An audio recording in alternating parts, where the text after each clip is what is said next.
ముఖ్యంగా తీర ప్రాంతం ఎంతో వెనుకబడి ఉంది.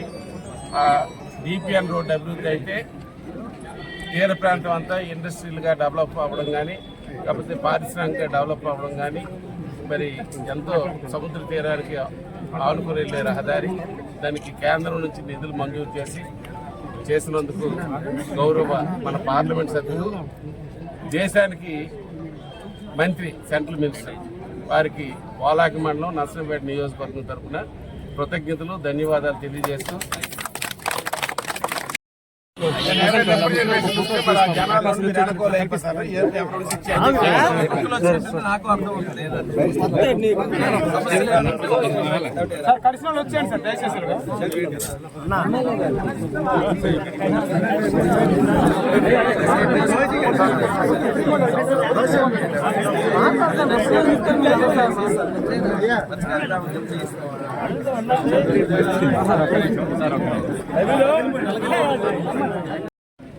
సాగునీరు అంటే చాలా తీవ్రమైన కొరత ఉంది.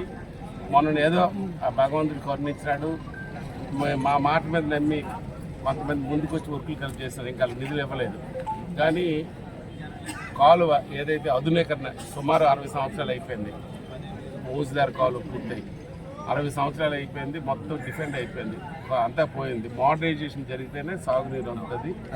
అలాగే వరదలు అరికట్టాలంటే కరకట్టలు, ఈ రెండు కేంద్రం నుంచి ఇవ్వాలి. ఇవాళ రాష్ట్రం పరిస్థితులు మీకు తెలిసిందే. కేంద్రం మేము ఢిల్లీ కలిపి వస్తాం, మరి మీరు కేంద్ర మంత్రి, జలవనరుల మంత్రి చేత ఫస్ట్ ఫేజ్లో మాకు ఇది మీ పార్లమెంట్ జరిగినప్పుడు మరి మేము వస్తాం. మరి అది కలిపి కారణం ఏంటంటే ఈ కాలువకి మన ప్రాంతంలో పోలాకి చివరి ప్రాంతం థైలాండ్, అందువల్ల అంటే ఇక్కడ ఉన్నాయి. దాని మోడర్నైజేషన్ అయితే పలాస ఇచ్చేపురం వరకు ఉంది. కానీ ఈ ప్రాంతంకి వచ్చినప్పుడు పోలాకి వరదొస్తే మాది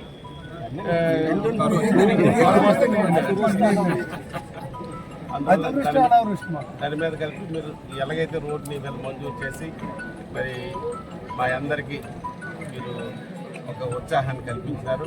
అలాగే మీరు ఏదైతే ఇప్పుడు మంజూరు చేశారో ఆ రోడ్డు కలిపి కనెక్టివిటీ మరి ఇప్పుడు స్టార్ట్ చేయిస్తాం. డోలా నుంచి గార్జీ వరకు అయిపోతుంది. ఆల్మోస్ట్ ఇక్కడికి సీపీ రోడ్ నుంచి అక్కడికి మనకు ప్యాచ్, ఆ ప్యాచ్ ఎప్పుడో ఒకసారి స్టేట్ గవర్నమెంట్ పోలాకి నుంచి నర్సంపేట వరకు హైవే కల్పిస్తే ఆ రోడ్లు మొత్తం